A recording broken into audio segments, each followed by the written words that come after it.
Punishment is now unfashionable, because it creates moral distinctions among men, which to the democratic mind are odious. We prefer a meaningless collective guilt to a meaningful individual responsibility. Thomas Szasz.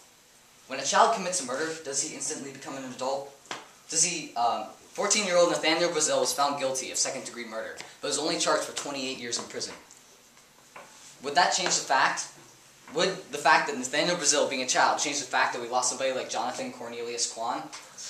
No! Children 12 or older have developed a mature enough idea about what is right and wrong to be able to make intelligent and non-impulsive decisions. By the age of 12, kids are trusted to make many of their own decisions. For example, kids are trusted to walk to school on their own, look after younger siblings, and even stay at home alone.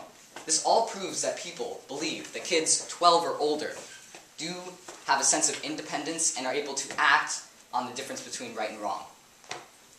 As of 1989, the U.S. Supreme Court ruled that capital punishment, otherwise known as the death penalty, is unconstitutional for anyone who hasn't celebrated their 16th birthday.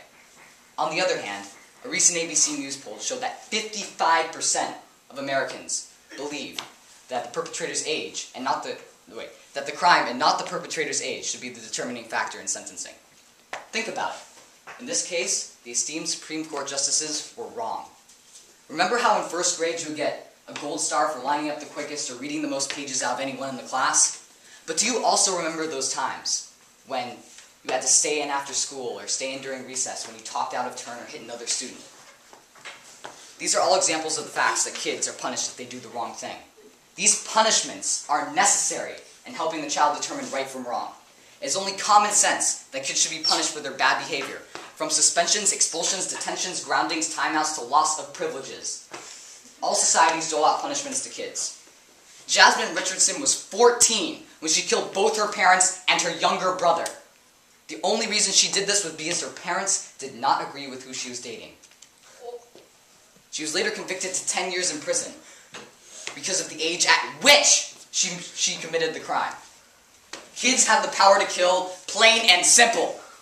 If and when they do kill someone, why should they not be punished for their crime as severely as their adult counterparts? A 95-year-old who kills someone and a 15-year-old who kills someone doesn't change how dead the victim is. Some may argue that a child's brain isn't the same as an adult's, and that in some instances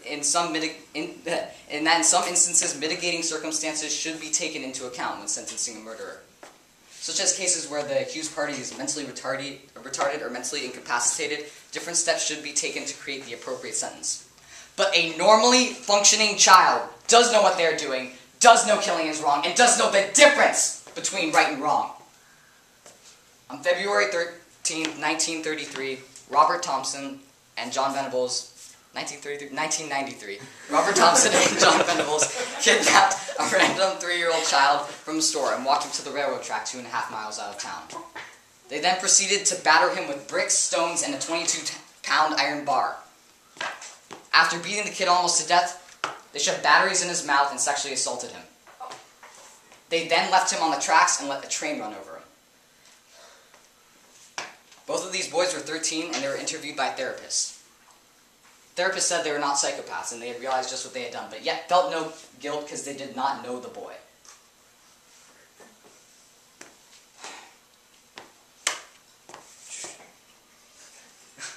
After only spending 8 years in prison, Robert Thompson and John Venables were both released from prison on parole.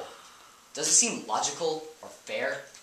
An 18-year-old and a 17-year-old go out and shoot somebody, and that the adult gets the death sentence, and his friend, who is only a couple months younger, gets off with life in prison with parole? If such a lack of balance were shown based on race, gender, or social class, people would be in shock. The inequality shown through sentencing solely based on age shows how unfair, inconsistent, inflexible, and flawed the United States justice system is. Imagine if you were on a jury, and the cases I have just shown you were presented before you. Do these people deserve a second chance? When a person has committed a crime, they are expected to take the consequences and not hide behind some age barrier that is based on an arbitrary number that makes us an adult or not. If you can't do the time, don't do the crime.